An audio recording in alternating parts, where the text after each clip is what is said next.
Efectivamente.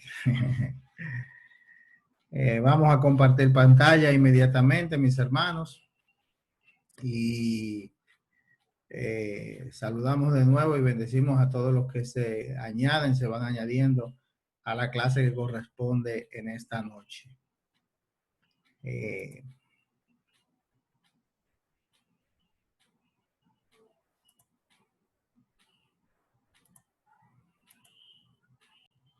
Seguimos presentando el propósito de siempre con la llama votiva de Vida Nueva, que es escalar al próximo nivel espiritual y capacitarnos para ser los líderes servidores que Dios busca. Y como siempre me encanta hacer, compartimos una reflexión rápida, un resumen rápido de lo que vimos en la última clase. Y en la clase que se llama hoy o que inicia hoy, relaciones, que es la parte que corresponde, es lo sucesivo a lo que vimos la semana pasada.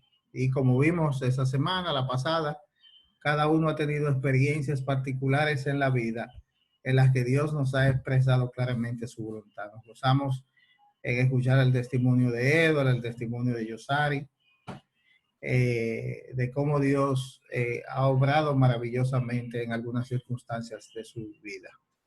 Y podemos distinguir desde el momento en que él irrumpió en la historia de cada uno, cómo su voluntad ha sido manifiesta. Sabemos cómo nos habló y el Señor puede habernos confirmado una decisión que habíamos hecho o pudo efectivamente habernos revelado algo nuevo de quién es Él. Dios tiene, lo vimos en los ejemplos y testimonios pasados, Dios tiene múltiples formas en que nos enseña su trato providencial. Y eso incluye nuestra historia personal, incluso antes de que lo conociéramos de manera intelectiva, desde antes de que por el intelecto pudiéramos darnos cuenta de la intervención de Dios, ya el Señor lo estaba haciendo.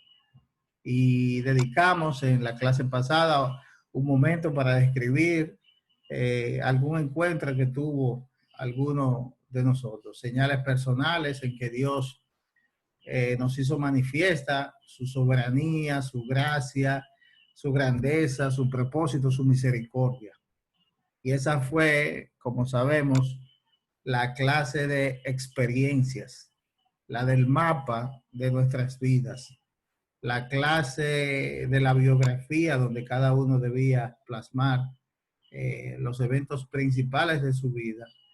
Y por supuesto no puede nunca faltar el evento más conmovedor, que casi siempre fue el momento del encuentro personal con Dios, el momento de la salvación, donde aceptamos al Señor como Salvador. Y tengamos o no una historia dramática que contar, Dios siempre obra en todos los eventos del día para moldearnos según su semejanza, lo que dice en Romanos 8:29. Y las señales espirituales pueden ser cualquier cosa. No importa qué evento, grande o pequeño, las señales espirituales pueden ser cualquier cosa. Por eso nunca subestimamos el poder de Dios, ni cómo ha obrado desde el principio de los tiempos. La última de esas experiencias en mi propia vida, muchos de ustedes la conocen y estuvo basada rápidamente, les puedo narrar, en Primera de Corintios capítulo 10, los versículos 1 al 12. En pocas palabras, la noche del 24 de abril de este año, soñé yo que estaba en la iglesia del Ensanche Sama, donde Mabel y yo crecimos desde pequeños, y ahí me soñaba yo estando presente en esa iglesia, en una campaña evangelística, que sin yo estar preparado para predicar, alguien me dijo que el predicador del día no podría estar y que me tocaría a mí la parte de la palabra. Inmediatamente en el sueño, angustiado un poco porque no sabía de qué iba a hablar, fui a la parte de atrás de la iglesia y revisando en mi computadora eh, de qué podía yo hablar en ese momento tan imprevisto. Busqué en la palabra de Dios en Primera de Corintios, en el capítulo 10, los versículos 1 al 12. Y los que saben este testimonio saben precisamente que yo no me sé ese pasaje exactamente de memoria. Ni siquiera sé o sabía despierto eh, que la cita de algunos de los versículos tan conocidos de esos pasajes estaban en el capítulo 10 de Primera de Corintios. Esa fue una experiencia tremenda porque en el sueño, al estar buscando de qué iba a predicar, leí precisamente esa cita, Primera de Corintios 10, del 1 al 12, y recuerdo todavía como si fuese en este momento, cuando leía en aquella oportunidad, eh, el texto como si en este momento todavía lo estuviera viendo en la pantalla. De hecho, en el sueño yo decía, de esos sueños que uno sabe que está durmiendo, que está soñando y que en algún momento va luego a despertar. En el mismo sueño yo pensaba, voy a leer detenidamente este pasaje, porque precisamente cuando despierte debo confirmar si lo que estoy leyendo es tal cual es. Y mis hermanos, y leí el pasaje así mismo en el sueño detenidamente, y luego al despertar en la mañana, todavía algo incrédulo de lo que había soñado, busqué mi Biblia y busqué el pasaje eh, de lo que acababa de soñar. Y para mi sorpresa, aunque no para la sorpresa de Dios, palabra por palabra, lo que vi en el sueño es exactamente lo que dicen esos 12 versículos. Y aunque no vamos a leer el pasaje completo por razones de tiempo, pienso que el mensaje que Dios me quería decir, que es la enseñanza que debo dejar para ustedes en esta noche, es lo que dice en Primera de Corintios, en el capítulo 10, principalmente en el versículo 12. Y el versículo 12, Primera de Corintios capítulo 10, dice textualmente, así que el que piensa estar firme, mire que no caiga. Hasta ahí estaba razonablemente entendido el sueño, pero de verdad, mis hermanos, que Dios advierte, por sueños también, advierte a cada uno de sus hijos sobre alguna cosa en particular que el Hijo de Dios necesita. Y ahí podemos ver precisamente como copié en pantalla, que en el libro de Job, en el capítulo 33, la palabra de Dios nos dice que Dios lo hace, que Dios habla a través de los sueños. En el capítulo 33 decíamos, en el versículo 12, dice,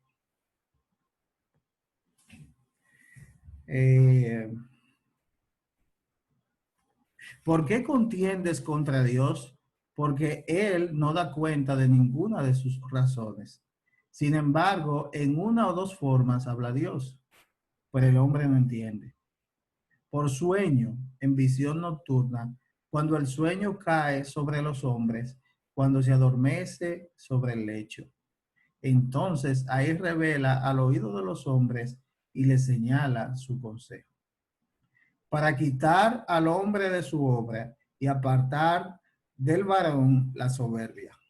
Detiene su alma del sepulcro y su vida del que perezca a espada. Y también sobre su cama es el hombre castigado, con dolor fuerte en todos sus huesos, que le hace que su vida aborrezca el pan y su alma la comida suave. Su carne desfallece de forma que no se ve, y sus huesos que antes no se veían aparecen. Y su alma se acerca al sepulcro y su vida a los que causan la muerte. Si tuviese cerca de él algún elocuente mediador muy escogido que anuncie al hombre su deber, que le diga que Dios tuvo de él misericordia, que lo libró de descender al sepulcro y que halló redención, que su carne será más tierna que la del niño y volverá a los días de su juventud. Y dice más adelante en el mismo capítulo, he aquí todas estas cosas hace Dios 2 y 3 veces con el hombre para apartar su alma del sepulcro y para iluminarlo con la luz de los vivientes. Y así es, definitivamente, Sugel Michelén, que es conocido mucho en nuestra iglesia y que ha predicado allá y que es un predicador bautista de muy sana doctrina. En una ocasión lo escuché decir como un consejo cuando uno tiene un sueño, que precisamente pensemos cada vez que uno tiene una experiencia de ese tipo o cualquier evento que uno tiene en este caminar espiritual, que Dios puede estar diciéndonos individualmente con esa situación. No se trata de generalizar o de aplicar necesariamente todo lo que a uno le pasa a la vida de los demás, sino más que nada o principalmente aplicar a la propia vida lo que uno está pasando. En mi caso, en este tema de las experiencias, esa es una de las más recientes que he tenido y definitivamente el Señor me ha advertido por medio de un sueño. Así que el que piense que está firme, mire que no caiga. Y así vemos principalmente en la clase que los acontecimientos suceden según Dios los permite u ordena que ocurran. Y es lo que llamamos la providencia de Dios, que Dios tiene todas las cosas planeadas, organizadas, según el diseño o el plan de su voluntad. Y los líderes servidores en los que estamos trabajando confían en que Dios obra en sus vidas, que Dios utilizó las experiencias de Saulo en preparación a su trabajo como embajador del evangelio. Nada había sido fortuito en la vida de Saulo, sino todo estaba bajo el plan de Dios. Y Dios utiliza las circunstancias o utilizó las circunstancias de la reina Esther, como vimos en la clase, para salvar a un pueblo completo. Así que, ¿por dónde vamos? Y vamos hasta ahí, hasta el tema de las experiencias. Y hemos visto hasta este momento el tema dones espirituales, la S del acróstico sirve, que son dones que Dios te ha dado a través del Espíritu Santo para fortalecerte en el servicio. Y hemos visto en segundo lugar el tema de experiencias, sucesos que Dios utiliza para moldearte como un líder servidor. Romanos 8, 28 y 29. No hay nada que Dios no pueda usar.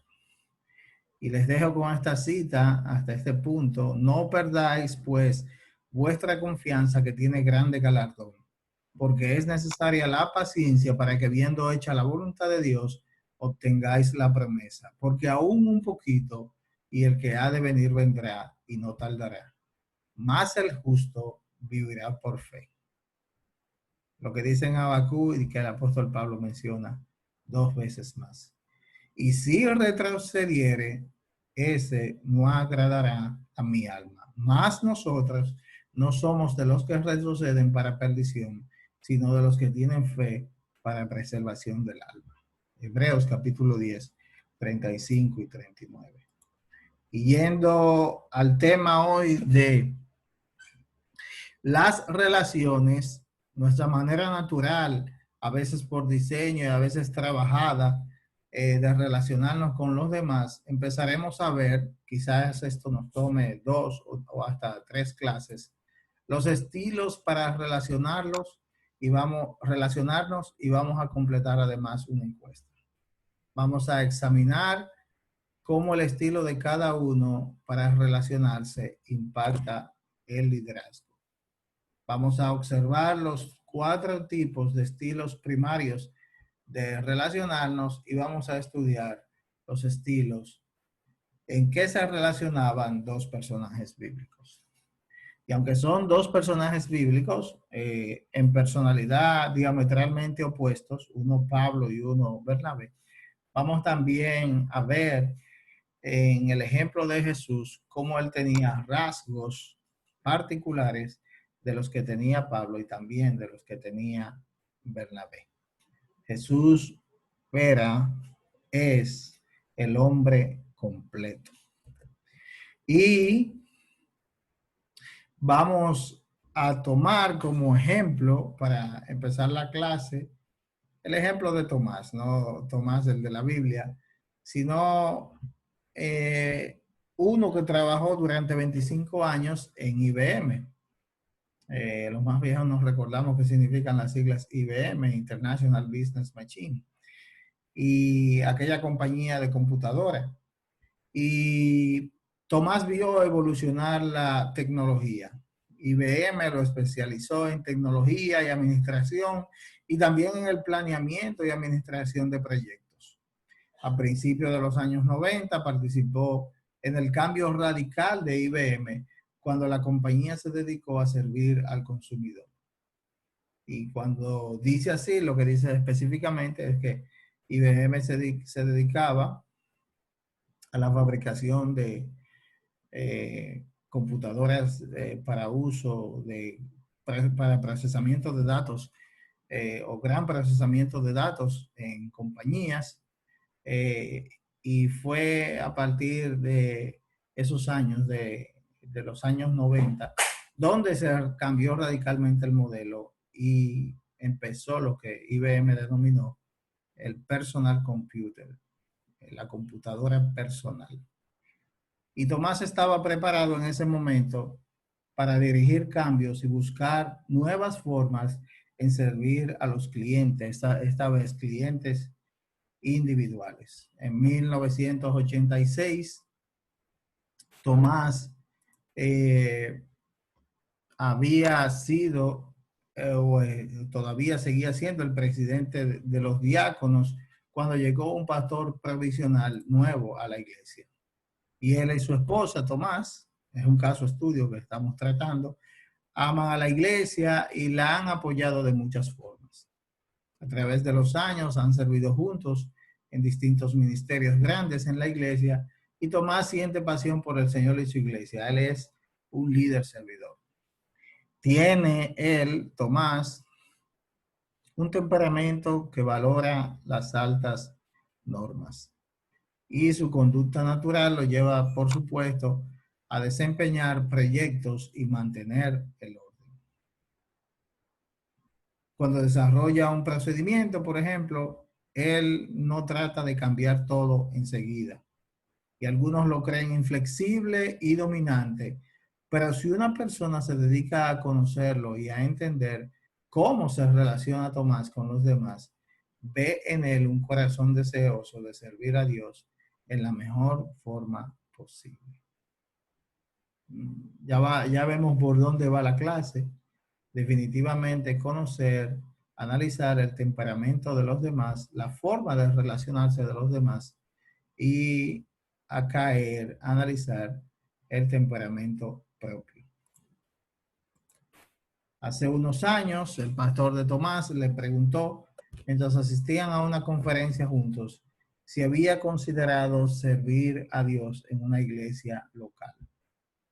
Tomás sonríe y le dice que esa misma mañana había orado al respecto y le habló al pastor de su entusiasmo por aplicar la preparación de su trabajo, del área profesional de su trabajo, en ayudar a una iglesia a realizar un trabajo más eficiente en su ministerio.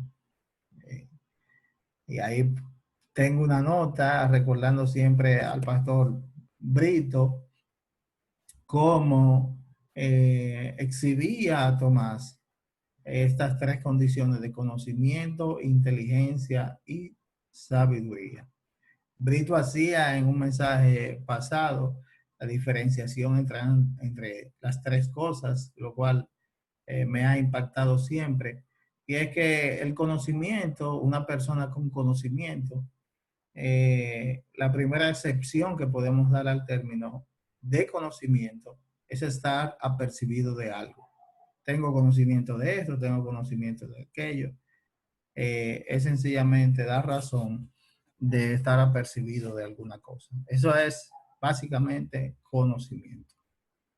Uno puede estar al mismo tiempo en conocimiento de múltiples cosas y la inteligencia, por su parte, es precisamente la combinación de los distintos conocimientos que tenemos, la integración del conocimiento en distintas áreas para su aplicación en una esfera de la vida o en un ramo, el cual sea, del trabajo o así por el estilo. Y la sabiduría, por su parte, es sencillamente la aplicación misma de lo que hemos inteligentemente hecho con el conocimiento. El consejo, por supuesto, se cae ahí de la mata que recibimos es de que debemos no solamente estar en conocimiento de las cosas e inteligentemente integrarlas para su aplicación, sino que la sabiduría consiste en que definitivamente la apliquemos en la vida. Y ese mismo año, para seguir con el caso de Tomás, Tomás deja su trabajo en IBM y llega a servir en la iglesia como director de administración y planificación. Él ha pues ofrecido su temperamento, sus habilidades vocacionales y su pasión por Dios para servir en el reino. Y su vida es un ejemplo de cómo Dios puede usar un estilo, el estilo de él, de Tomás, para relacionarse con los demás. ¿Cómo puede Dios usar las habilidades obtenidas del trabajo o entrenamiento que ha recibido Tomás en toda su vida, lo que llamábamos en la clase pasada las experiencias, y su entusiasmo por el ministerio, aplicándolo todo para honrar a Dios? ¿Cómo vemos pues a Tomás? Vayamos analizando. ¿Cómo vemos pues a Tomás? ¿Cuáles son sus puntos fuertes y cuáles son sus puntos débiles en su estilo? Y pensémoslo por un momento. Primera vista, como es obvio, los puntos fuertes de Tomás pueden ser que él tiene un alto compromiso con las normas elevadas, que él es leal, tiene 25 años en IBM y tiene, por supuesto, un deseo de mantener el orden. Ha estudiado gerencia o administración y ha trabajado por muchísimo tiempo en desarrollo de nuevas ideas e iniciativas. Excelente por ese lado. Y sus debilidades, por el otro lado, pueden ser cierta inflexibilidad y el deseo de imponer sus opiniones. Cada persona, pues, tiene un estilo para relacionarse con los demás. Y cada estilo, mis hermanos, y cada uno piense en sí mismo, tiene sus puntos fuertes y sus puntos débiles. Pero Dios puede utilizar cualquier estilo para relacionarse que se someta a su voluntad y sea útil a sus propósitos.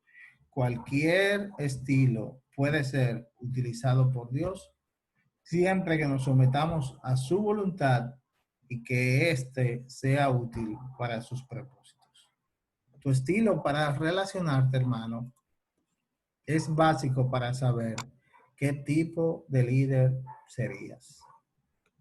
Conocer tu estilo es como saber cómo Dios te ha moldeado para servir a las personas a través de tu relación con ellos. Los líderes servidores, pues, saben cómo se relacionan con otros y cómo otros también lo hacen con ellos. Saben cómo Dios ha moldeado su temperamento. Saber cómo Dios ha moldeado tu temperamento es básico para saber cuál es tu estilo. Todos tenemos estilos o combinaciones de estilos. Conociendo el estilo de los demás, tú puedes también satisfacer las necesidades de ellos para relacionarte, comunicarte con ellos y para guiarlos también más eficientemente. Y este conocimiento te ayudará también a preparar a otros y formar con ellos un ministerio. Pero hay dos advertencias a medida que avanzamos o entramos de lleno en este tema. La primera es que tu estilo natural de liderazgo para relacionarte no es una excusa para tener una conducta pecaminosa. Advertencia que obviamente no podía faltar.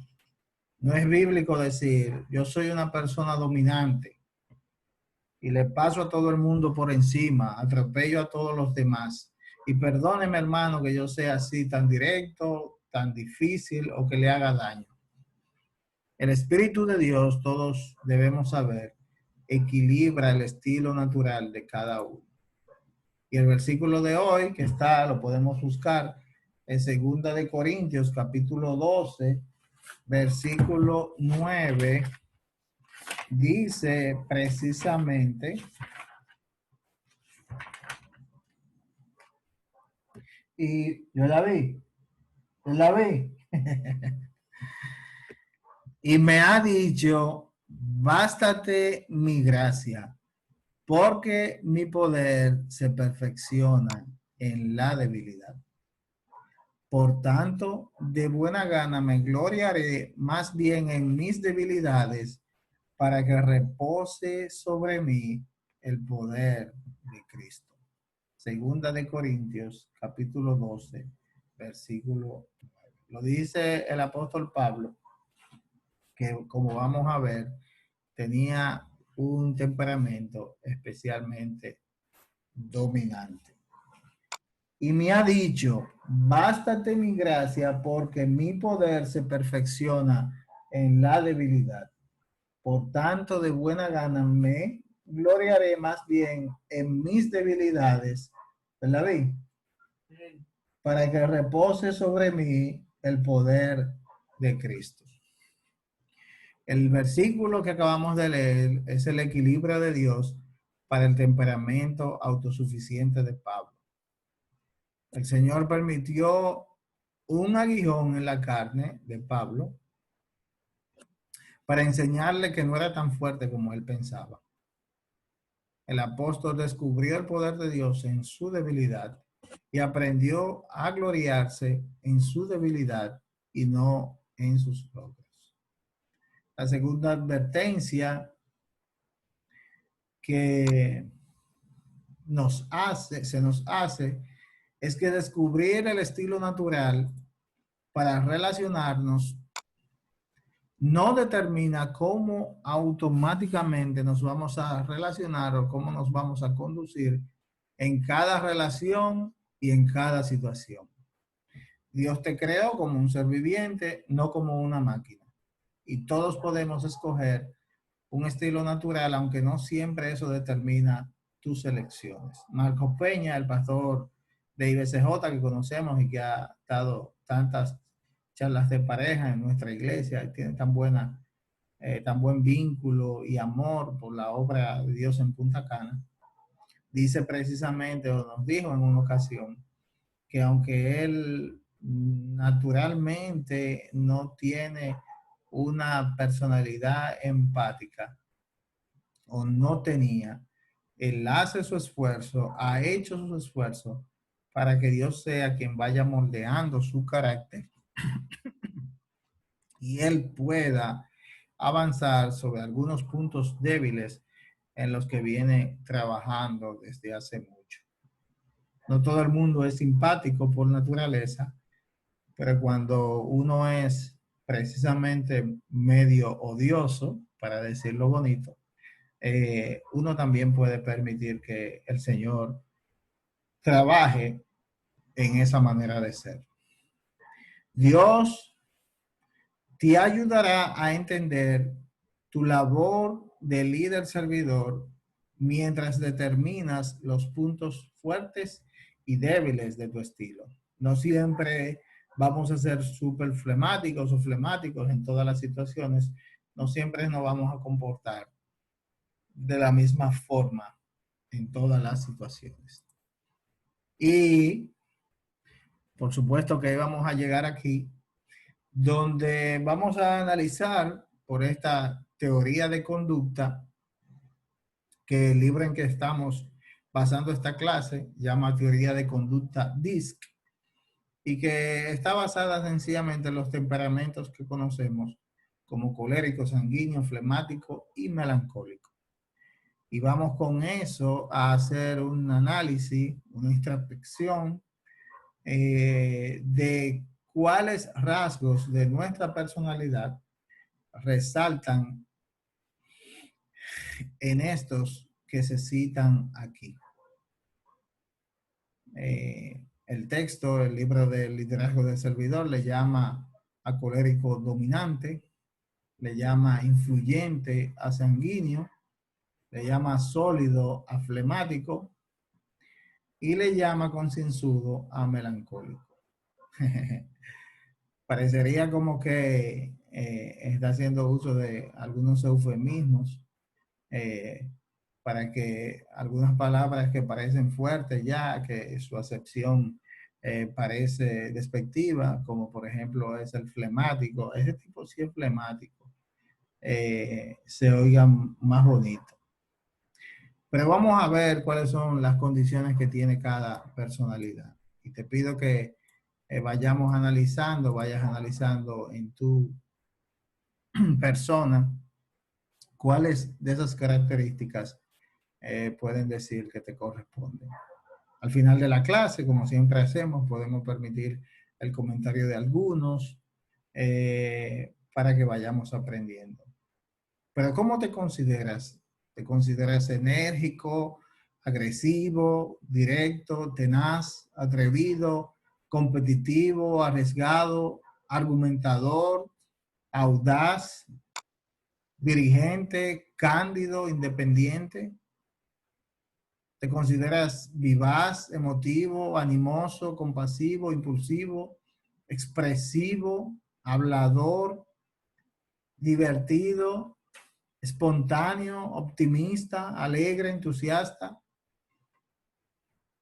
¿O te consideras modesto, complaciente, agradable, dócil, amable, sustentador, relajado, paciente, apacible, leal, buen oyente? ¿O puede ser también discreto, constante, acertado, perfeccionista, precavido, preciso, objetivo, lógico, organizado, concienzudo, serio o de muy altas normas? Vamos a mandar esas condiciones por el grupo de WhatsApp de nivel 3 de Vida Nueva, para que cada uno, como tarea de la semana que viene, analice cuáles de esas condiciones tiene. Pero sin que sea un avance a lo que vamos a ver en la clase que sigue, podemos ver que cada una de esas condiciones que acabamos de presentar pueden constituir puntos fuertes o puntos débiles, dependiendo de el rasgo de la personalidad. El influyente tiene como puntos fuertes el ser gregario, que siempre le gusta estar en medio de la gente, es entusiasta, es muy flexible, pero tiene como puntos débiles que olvida las metas, que hace seguimiento pobre y odia los detalles. El concienzudo, por su parte, tiene como puntos fuertes que es detallista, que es concienzudo precisamente, que es precavido, y tiene como puntos débiles que es inflexible, rígido e indeciso. El dominante tiene como puntos fuertes que es directo, es activo, es decisivo, y como débiles que es muy dominante, odia la rutina y odia los detalles. Y el sólido, por su parte,